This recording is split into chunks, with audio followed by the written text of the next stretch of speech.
ई दुनिया के भीड़ में जब केहू इंसान मुसीबत में पड़ जाला त ऊ लोगन से मदद मांगेला, लेकिन ई भीड़ में कुछ लोग ऐसन भी बाड़े जे मदद के नाम पे सामने वाला के और बड़ मुसीबत में डाल देवेले, जैसे जान के भी खतरा हो जाला।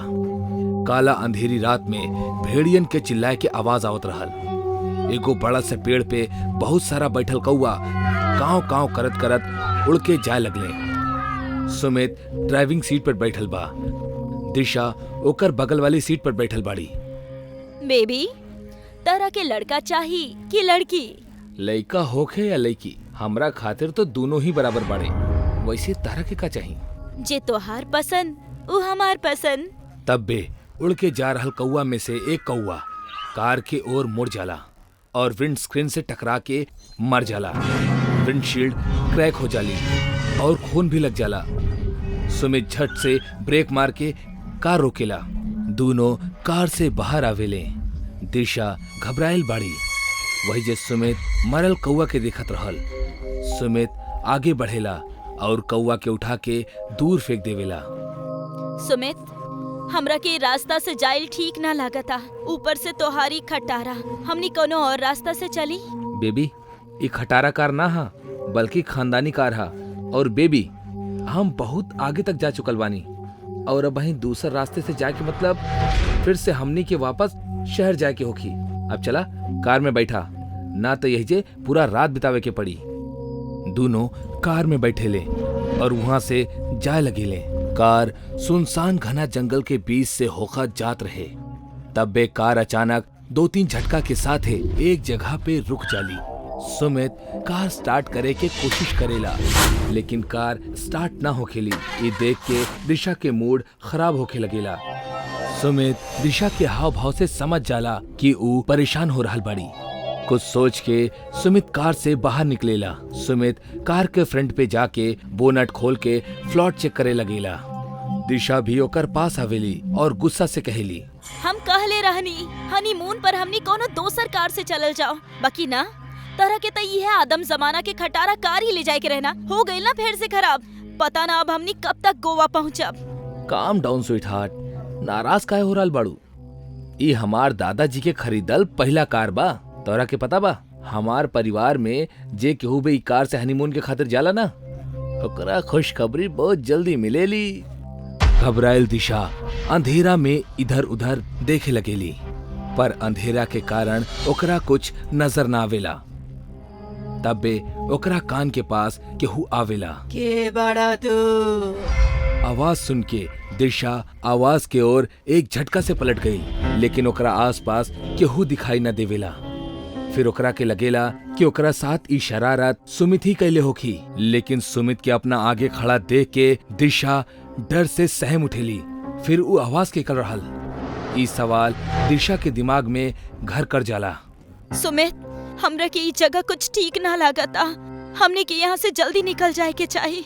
Don't worry baby, car start होखा थी, हमने चल दिहल जाई।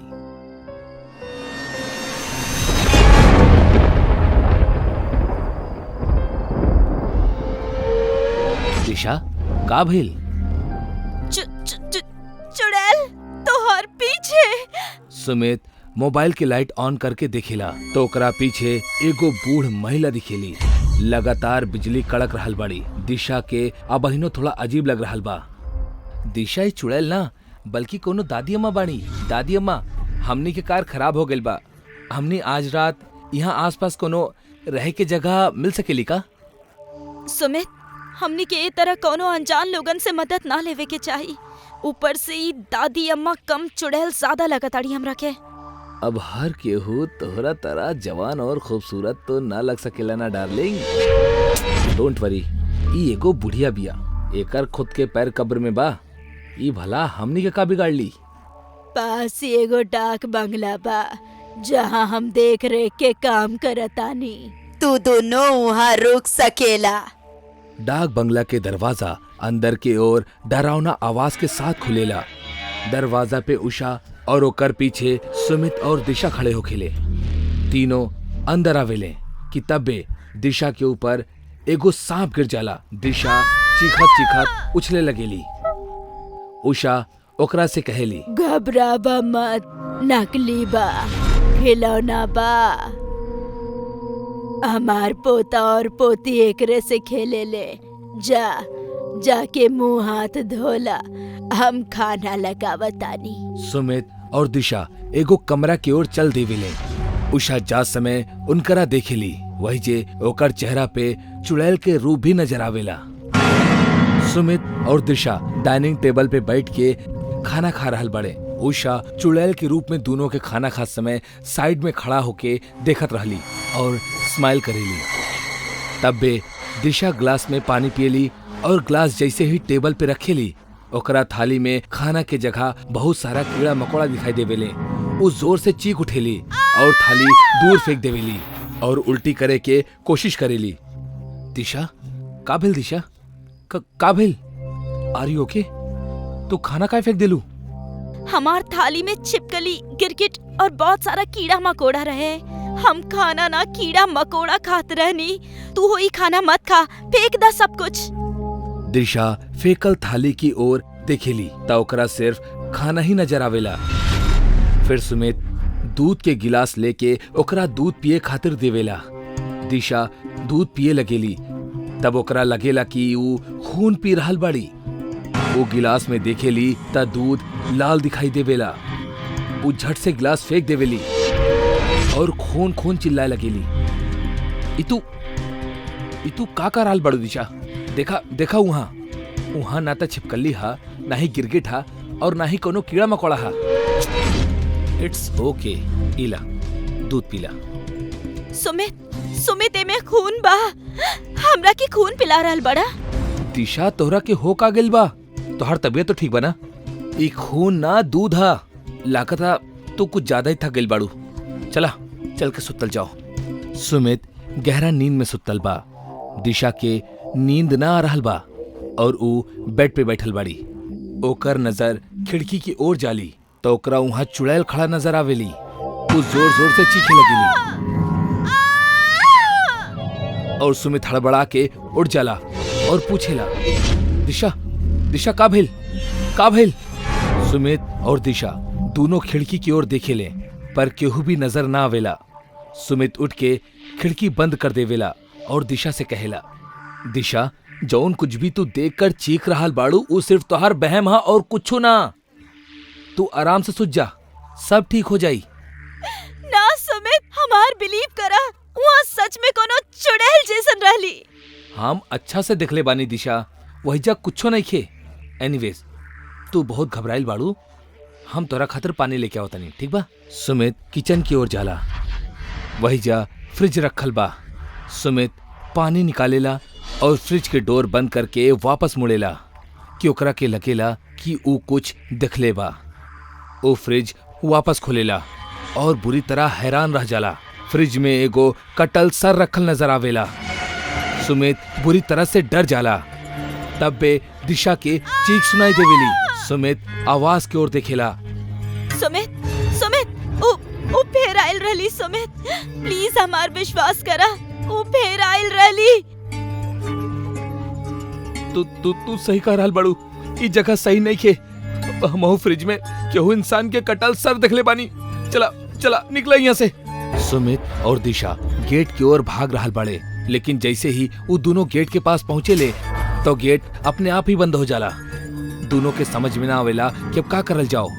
दिशा पीछे पलट के देखेली कि तब बे बिजली कड़केली। वो बिजली के रोशनी में दिशा के ओकरा छत के ऊपर चुड़ैल उड़त दिखाई देवेली। ओकर आंख डर के मारे फटी की फटी रह जाली। सुमित भी ऊपर दिखेला तो ओकरा भी हालत खराब हो जाली, काहे कि दोनों के सर के ऊपर मौत जौन खड़ा रहल। छत पे उषा बेहद डरावनी चुड़ैल के रूप में दिखाई देत रहली। वो जोर जोर से हंसे लगेली। आज तक की बंगला से बाहर केहू बच के ना भाग पाइल, तो तू दोनों का जेबा। हंसत हंसत चुड़ैल दोनों की ओर बढ़ेली। सुमित और दिशा घबरा के पीछे की ओर भागेले, लेकिन तब बे चुड़ैल अपन दोनों हाथ लंबा करेली और ओकर हाथ पीठ से अंदर की ओर घुस जाले और पेट फाड़ देवेले। दोनों वही जे मर जाले और चुड़ैल हंसे लगेली। इंसान के कब्बो भी राह चलत अनजान लोगन से मदद ना मांगे के चाही, अन्यथा कभी भी कहीं भी जान से हाथ धोए के पड़ सकेला।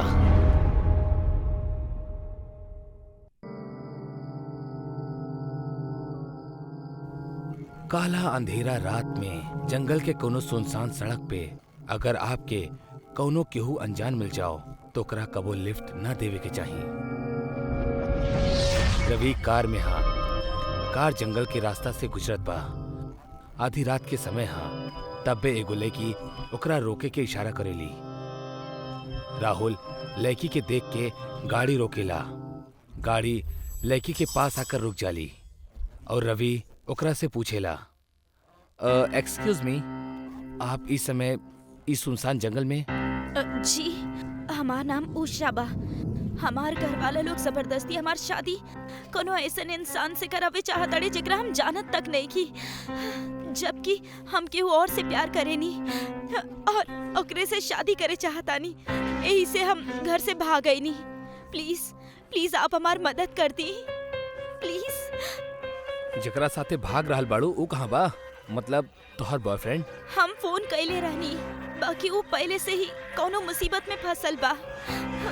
वो कहलस कि जैसे तैसे हम रात काट लिए हैं जा, उस सुबह तक हमरा के रिसीव कर ली। अगर आप हमरा के शहर तक लिफ्ट दे दी तो हम कोनो होटल में रुक जाए प्लीज। ठीक बा, कोनो बात नहीं है, बैठ जा। रवि उषा के अपना साथ ले जाए खातिर तैयार हो गए, लेकिन ओकरा का पता रहल कि वो एगो बेसहारा लड़की के ना बल्कि अपना मौत के लिफ्ट दे रहल बा। लड़की आपन बैग उठावे ली तो ओकर आंख में बदलाव दिखेला। ओकर नॉर्मल आंख लाल हो जाली, लेकिन फिर वो जब रवि की तरफ पलटेली तो वो फिर नॉर्मल हो जाली। वो हल्का सा स्माइल करत बोलेली, थैंक यू वेरी मच। आप ना रहती था। इट्स ओके, लेकिन अगर तोरा के बुरा ना लगे तो तू हमार घर पे रह सकेलू। अपना बॉयफ्रेंड के वजह बुलाला। बाकी आपके फैमिली? अरे ओकर चिंता मत करा, हमार वाइफ बहुत सुलझी लेडी बा, कोनो टेंशन ना हुई। आप बहुत अच्छा बाड़े। हाय रवि। रवि ई उषा हजया, इनकर पेरेंट्स इनकर जबरदस्ती कहीं और शादी करे जात रहले। ई घर से भागत हुए हमारा जंगल के रास्ते में मिलल, तो हम इनकरा एगो रात के खातिर एक जगह घर पे ले आईनी। सुबह इनकर बॉयफ्रेंड इनके लिए आ जाई। और उषा ई हमार वाइफ बाड़ी। Hello hello. अच्छा कहनी आप जे इनका के साथ ले आनी। आई ना, अंदर आई और जल्दी से हाथ मुंह धो ली, हम खाना गरम करत आनी। अनु और अनमोल भी खाना खाए खातिर इंतजार करल बाड़े। जाही। रवि पहला गलती तब कैलस जब वो एगो अनजान लड़की के लिफ्ट देलस, और वो दूसर गलती तब कैलस जब वो लड़की के अपना घर तक ले आइलस। ऐसा कह के रवि अपना साथ साथ अपना परिवार के भी मुश्किल में डाल देलस। हाय बच्चा लोग। हाय। चला खाना शुरू करा, जल्दी से खाला बच्चा लोग, ना तो हम खा जाए। हाँ मम्मी, ऊ आंटी अच्छी नहीं थी। काहे? का भइल? मम्मी, ऊ चुड़ैल बाड़ी। अनु अनमोल ऐसा ना बोले ले, वो हमनी के मेहमान बड़ी ना। ना मम्मी, दीदी सही करल बाड़ी। उनकर आँख। बच्चा लोग बहुत हो गई, सुझ जा। ओफो, ये लाइट के भी अभी जाए के रहे। बाहर तो सबके घर में लाइट बा, सिर्फ हमनी के यहाँ ही लाइट नहीं खे। लगातार फ्यूज ढीला हो गई बा, हम जरा देख क्या होता नहीं। रवि जाए के खातिर उठे लागल कि तब्बे मौत के खेल शुरू हो जाला। बिना लाइट के ही सीलिंग फैन स्पीड से चले के खातिर सब घबरा जाले। रवि तनी देखा ही, ये पंखा बिना बिजली के कैसे चला था? हमार तो कुछ समझ में ही ना आवता का हो रहल बाई।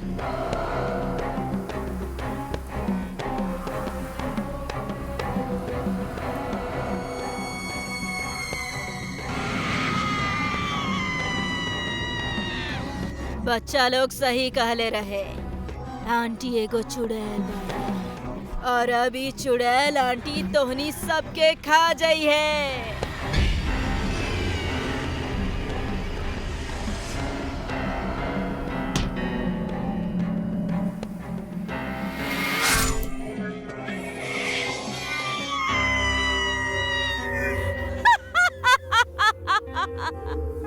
लोगन की मदद करब बहुत अच्छी बात बा, लेकिन केहू भी अनजान के मेहमान बना के घर कब्बो न लावे के चाहिए।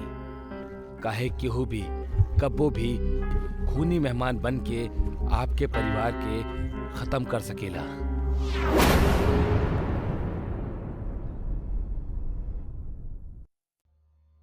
सॉफ्टवेयर कंपनी में काम करे वाला अनिरुद्ध के बहुत दिनों बाद कुछ दिनों की छुट्टी मिलल रहे। वो बहुत खुशी खुशी अपना घर जात रहे। तभी ओकर पापा ओकरा फोन कैले। हाँ पापा, हाँ चिंता मत करी, हम जल्दी पहुंच जाए। जल्दी अइहा, पर गलती से भी जंगल के शॉर्टकट रास्ता मत लिहा, वो रास्ता ठीक नहीं खे। जी पापा, अब रखा तानी, चलत गाड़ी में बात करब ठीक नहीं खे। ओके, लव यू पापा। अनिरुद्ध फोन रख देलस। ओकर चेहरा पे घर जाए के खुशी साफ झलकत रहल। कुछ ही देर में अनिरुद्ध उस जंगल के क्रॉस कैलस, जेकर खातिर ओकर पापा कहले रहले कि शॉर्टकट मत लिहा। का करी, पापा की बात मानी या ना? लेकिन अगर हम शॉर्टकट ले भी लेनी तो पापा के बताई के हमार सिवा तो क्यों और बना हमरा साथे। त अनिरुद्ध डियर, समय से घर पहुंचे के बा त शॉर्टकट तो लेवे के ही पड़ी। आखिर काफी सोच विचार कैला के बाद जवान खून अनिरुद्ध अपन पिता के बात अनसुना कौ के जंगल के शॉर्टकट से ही जाके फैसला कौ लेलस। अभी वक्त ही जानत रहल या फिर जंगल कि ओकर अंदर आवे वाला मेहमान के साथे का होखे वाला रहल।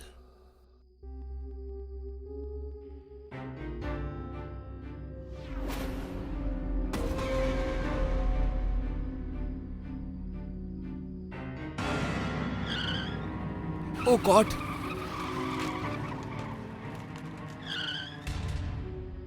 लागता एक्सीडेंट की वजह से टेम्परेरी मेमोरी लॉस हो गई बा। कुछ समझ में ना आवत रहे कि हम कौन सी ओर से आयल रहनी, हिन्ने से या हुन्ने से। एक्सीडेंट से लगल चोट के दर्द के साथ साथ अनिरुद्ध जंगल से बाहर जाए वाला रास्ता पर चले लागल। लेकिन कुछ ही देर बाद वह रास्ता से वापस एक्सीडेंट वाली जगह पर पहुंच गए जहां से वो आयल रहे। ई देख अनिरुद्ध बुरी तरह से डर गए। ई कैसे हो सकेला? हम उ तरफ आगे बढ़ल रहनी, फिर यह कैसे आ गई नी? अनिरुद्ध बहुत कोशिश करत रहल वो जंगल से बाहर निकले के खातिर, लेकिन वो बार बार उहे जगह पर वापस पहुंच जात रहे जहां एक्सीडेंट भइल रहे। लेकिन तब भी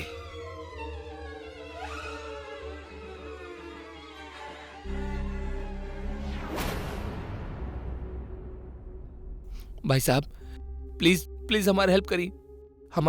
हमारे एजे एक्सीडेंट भइल रहे। हम बहुत कोशिश करत तानी जंगल से बाहर निकले के खातिर, लेकिन हर बार लौट के एजे आ जाता नहीं। आपके बाहर जाए के रास्ता पता बा तब प्लीज हमके साथ ले जाएं। ठीक बा, बैठी। जंगल के उ फूल भलैया रास्ते पे केहू के मिल जाई अनिरुद्ध के खातिर वरदान से कम ना रहे। हमार नाम जितेशा, हमार अनिरुद्ध। आप इस जंगल के रास्ता पे काहे अइले? पापा मना कैले रहले, लेकिन घर जाके जल्दी में हम ही शॉर्टकट ले लेनी और फंस गए नी। जितेश अनिरुद्ध के जंगल से बाहर तो ले गई, लेकिन वो खुद अपन कार के जंगल से बाहर ना ले आयल। आपकी मंजिल आ गई, जंगल यही से खत्म हो खेला। आप जैसे और भी लोगन की मदद करे के बा।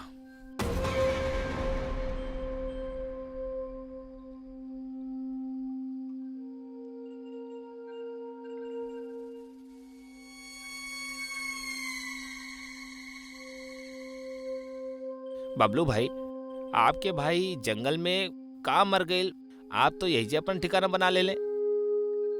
एहिजा रहे नहीं तो लागेला कि वो हमारा आसपास ही बा।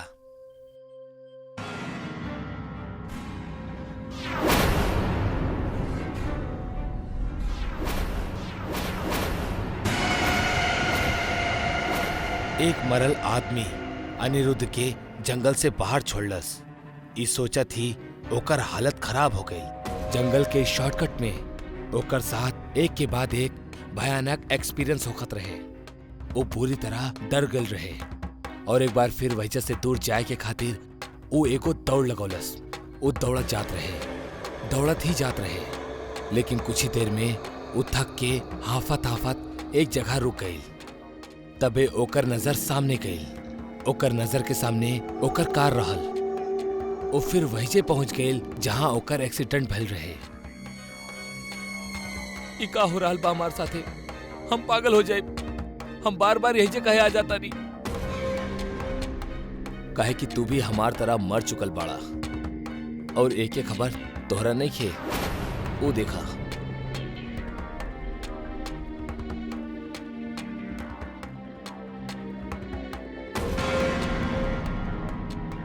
जिंदगी में जब केहू बड़ तोहरा के कुछ ना करे के खातिर कहे तो ओकरा ना करे के चाहिए और शॉर्टकट ता कब्बो ना लेवे के चाहिए।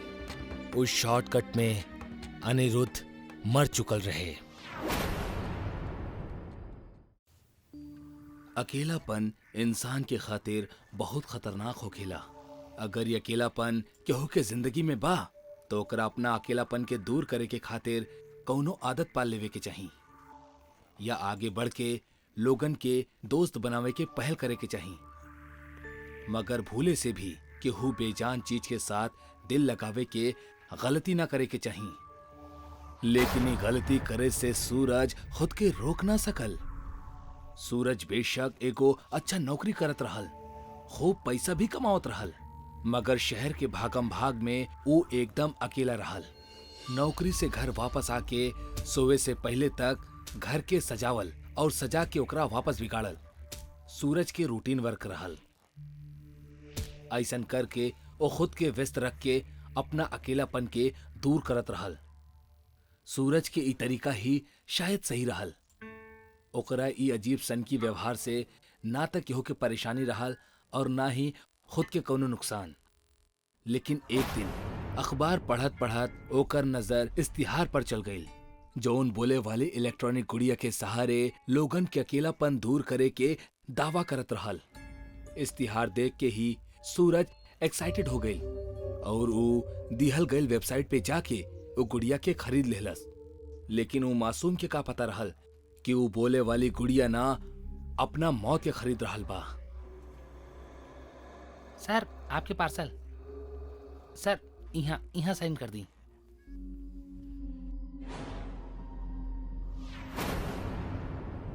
हाय, हमार नाम गुड़िया है। बाकी अगर तहनी के हमार नाम पसंद नहीं खे तो तू अपन पसंद से हमार कौनो भी नाम रख सकेला। का तू हमार नाम बदले चाहबा? का तू हमार नाम बदले चाहबा? ना, तहार नाम हमरा के पसंद बा गुड़िया। धन्यवाद।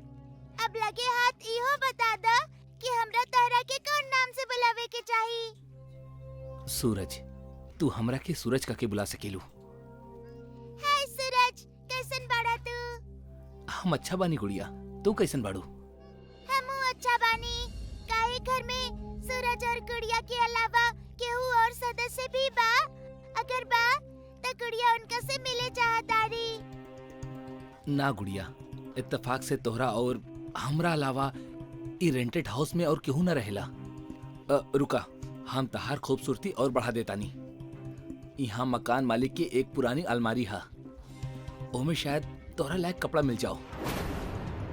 ये अच्छा भइल जोन पुराना किराएदार यहाँ कुछ कपड़ा छोड़ के चल गई। ई त लागत गुड़िया के ही खातिर बनल बा। देखा कितना सुंदर कपड़ा लायल बानी हम तोहरा खातिर।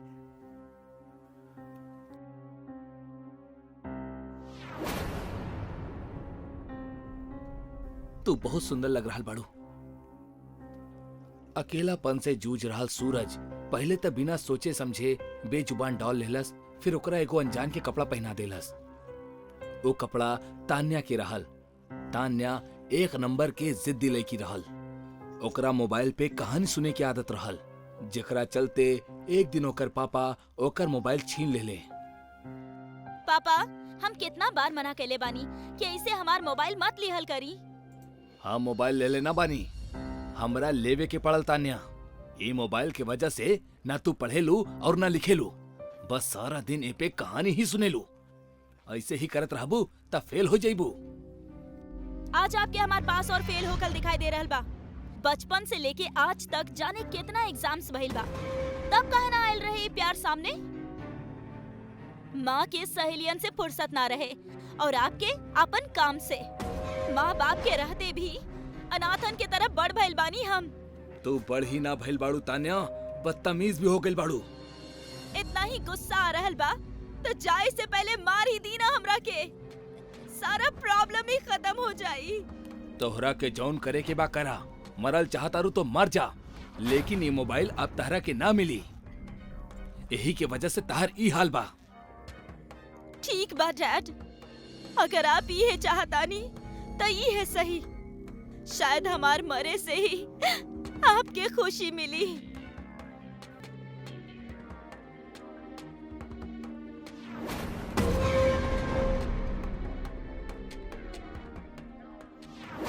तान्या के मरला के बाद ओकर पिता के बुरा हाल हो गल रहे। ओ घर के उहे हाल में छोड़ के वहाँ से चल गई।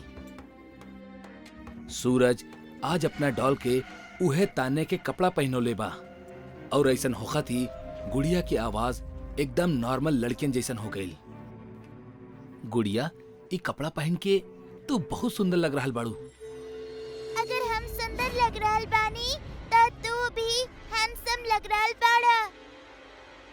तू तो एकदम असली लड़की जैसन बोले लगलू। हम तो हर बात करे के तरीका से बहुत खुश बानी सूरज, ऐसे हम अपन आवाज बदल लेनी। तहार आवाज बहुत मीठ बा, दिल करता जिंदगी भर तोहरा के सुनत रही। अगर तोहार ई इच्छा बा त ई आवाज जिंदगी भर ऐसे ही रह सकेला, बाकी एगो शर्त पर। कैसन शर्त? तहरा के हर रोज रात के हमरा एगो नया कहानी सुनावे के होई। अगर मना कैला त हमार आवाज वापस मशीनी हो जाई। ना ना, ऐसन मत करिहा। ई आवाज अच्छा बा, अच्छा का बहुत अच्छा बा। हम वादा करतानी हम तोहरा हर रोज एगो नई कहानी सुनाई। और जैसन कि अब ही रात हो चुकल बा ता आज के कहानी हा तोहरा ही जैसन एगो खूबसूरत लड़की के।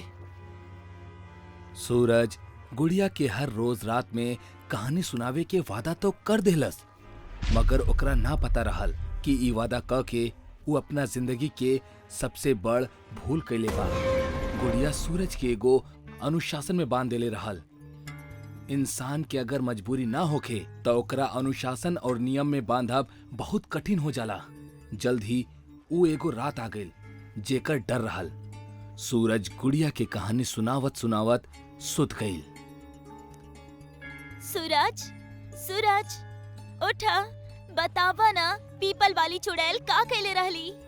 फिर वो सुत गई। तू भी हमार बाप जैसन बाड़ा। उनका भी हमार फीलिंग्स के कौनो फिक्र ना रहे और तहरा भी नहीं खे। सूरज उठा, कहानी अधूरी छोड़ल हमरा बिल्कुल अच्छा ना लागेला। उठा। सोवे दना गुड़िया, आज ऑफिस में बहुत काम रहल। हम यह कहानी तोरा के कल सुना दे। अब वहीं प्लीज सुते दा और तू आराम करा। ना कर सके नी हम आराम, इतना सालन से आराम ही तक करत रहनी। गुड़िया, ई का कर रहल बाड़ू तू? छोड़ा हमार बाल। बस बहुत भइल ड्रामा। हम कौनो गुड़िया वुड़िया नहीं खी, हम तान्या बानी। हमार कपड़ा के तू ही गुड़िया के पहना के हमरा के ई नया रूप देले बाड़ा। अब चुपचाप हमरा के कहानी सुनावा, वरना पहले हम मरल रहनी और अब तहरा के मार देब। ना ना, हमरा के मत मरिया। हम सुनाओ तानी कहानी। ओ राजा जब जंगल गए तब उहाँ ओकरा एगो सूखा तालाब मिलल। ओ तालाब के बीचों बीच एगो सूखा कुआं रहल। कुआं के मुंडेर पे काला रंग के ढेर सारा बेल अपन घर बना के रखले रहल। राजा धीरे धीरे उ कुआं के पास गई। सूरज कहानी सुनावत सुनावत रुक गई। तान्या, हमरा बाथरूम जाके बा। कहानी ना तहरा के, जब तक कहानी पूरा ना होखेला तू कुछ ना करबा। सुनाबा। ना, हमरा के जाके बा। तान्या के अनसुना करेला धोखेबाज।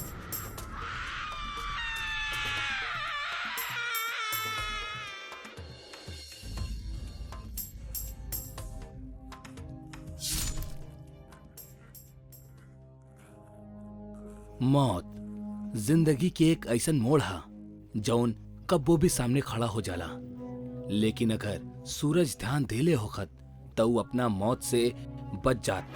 अकेलापन दूर करे के खातिर हमनी बनावटी चीज के इस्तेमाल कब्बो न करे के चाही। ई बनावटी चीज हमनी से हमार असली अपनापन छीन लेवेला। यही से हमनी वो दोस्त बनावे के चाही जौन सामने दिखाई देवेले, जिसमें जान हो, एहसास हो और प्यार हो।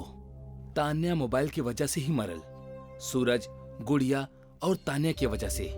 अब ना जाने केकर अकेलापन के नंबर हा। हमरा से वादा करके ओकरा तोड़े की यह सजा बा, मौत।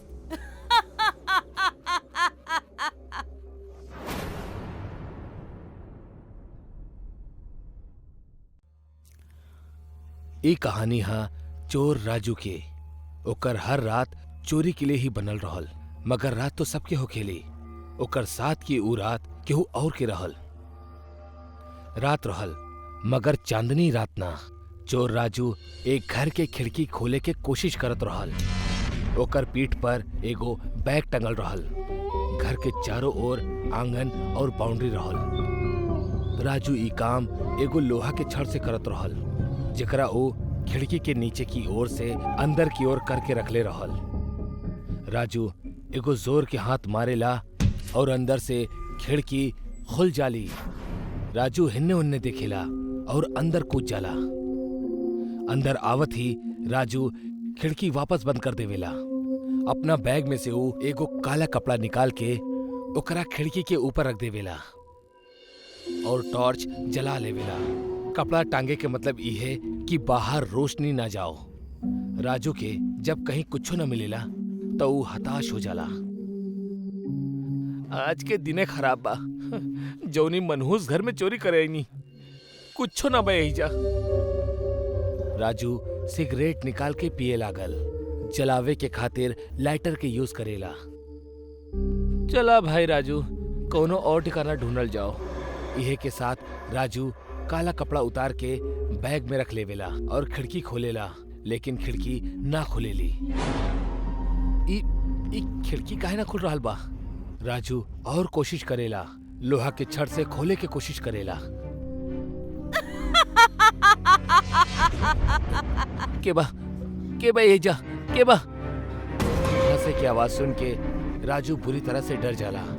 राजू चारों ओर टॉर्च मारेला, तब बे एगो अनदेखा फोर्स ओकरा तेजी से खींच के एगो कमरा में ले जाला। कमरे में आवत ही कमरा तेजी से बंद हो जाला। राजू बुरी तरह से डरल बा। कमरा में आवत ही वो फोर्स ओकरा छोड़ देवेला। ओसे छूटत ही वो फर्श पे पीछे खिसक के दीवार पर लग जाला। टॉर्च जलत रहेला और वो बड़बड़ाए लागल। हे भगवान, ई का हो रहल बा? कहीं घर भूतिया तो ना? राजू के डर सही रहल। वो घर वाकई में भूतिया रहल। वो घर पे एगो आत्मा के राज रहल, जौन सालों से वो घर में केहू के आवे के इंतजार करत रहल। वो रात ओकर इंतजार पूरा हो गए। राजू लगातार कमरा में डरा सहमा हिन्ने हुन्ने टॉर्च मारत रहल। देखा तू चेक क्यों भी बड़ा, प्लीज हमरा के ज्यादा हम वादा करता नहीं आज के बाद फिर कबो ना आए भेजा। तब बे वहीजा एको लड़की प्रकट हो खिली जौन सफेद कपड़ा पहनले बाड़ी, ऐसे जैसे कोनो लाश सूख गईल होखे। राजू ओकरा देख के बुरी तरह चीखेला।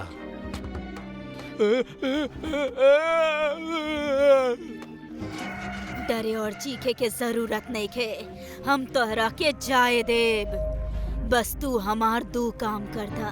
तू जोन बुलबू हम करब, हमरा के जाता बस। पहला काम तोहरा के ई आदमी के हर हाल में यहाँ लावे के बा, और दूसर काम ई औरत के यहाँ बुलावे के बा। ठीक बा, हम लेकर आओ तनी।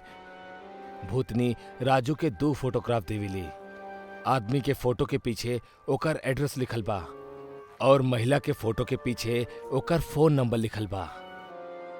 रुका, तू इनका के लावे जा सकेला, लेकिन तोहार आवे तक तोहरा अपन जगह अपन कोनो करीबी के यहाँ छोड़े के होई।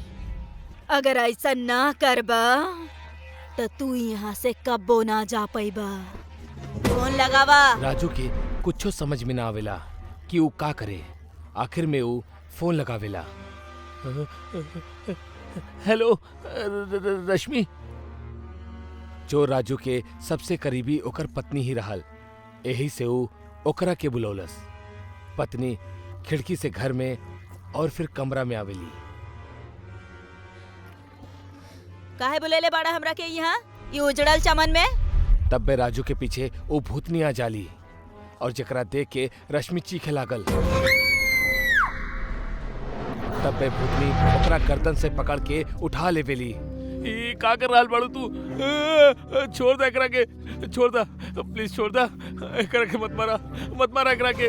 परेशान मत होखा, बस ये देखत रानी कि तू जेकरा के यहाँ छोड़ के जाताड़ा उस सच में तोहार करीबी बाड़ी की ना। अब जा और जल्दी से फोटो वाला आदमी के लेके आवा, कैसे भी करके लावा। बाकी लेके आईहा और वो औरत के फोन करके इन्हें बुला लिहा। माँ बाड़ी ऊ हमार, ई घर के जिक्र करबा तो वो आ जाई। भूतनी छोड़ देवेली। रश्मि बेहोश हो जाली। ठीक है, जैसन तू कहलू हम वैसे ने कर दे। हम बस तू हमारे वाइफ को कुछ मत करिया, हम जाता नहीं। तब बे दरवाजा खोल जाला और ओकरा बाद खिड़की भी खुल जाली। राजू पागलों के जैसे आधी रात में वो आदमी के घर ढूंढत रहल। राजू फोटो के पीछे लिखल एड्रेस से लोगन के घर के नंबर चेक करत रहल। फोटो के पीछे सुंदर नगर 12/48 लिखल रहे। एगो जगह टॉर्च मारेला तो वहां 12/36 लिखल रहे।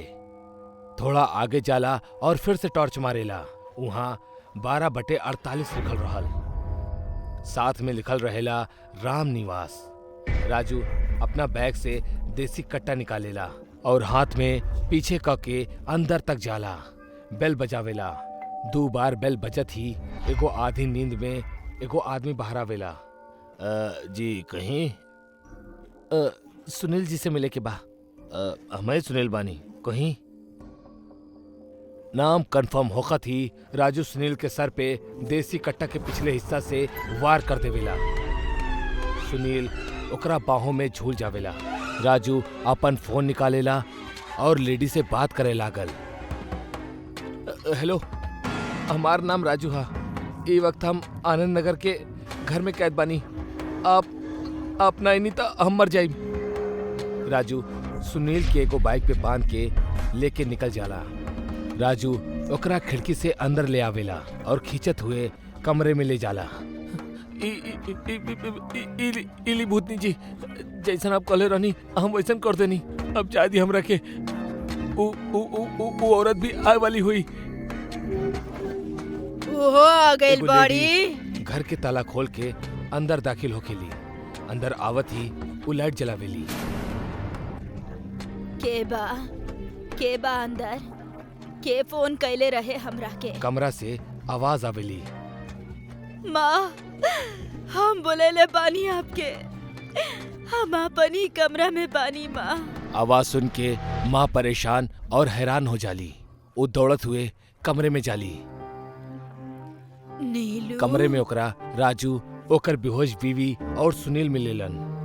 वही जे भूतनी खड़ल रहेली। नीलू नाम लेत ही भूतनी एगो सुंदर सी लड़की में बदल जाली। हाँ माँ, हम तो हर नीलू, तू कहाँ चल गए रहलू हमार बच्ची? कितना ढूंढनी तारा के हम। तू जिंदा बाड़ू?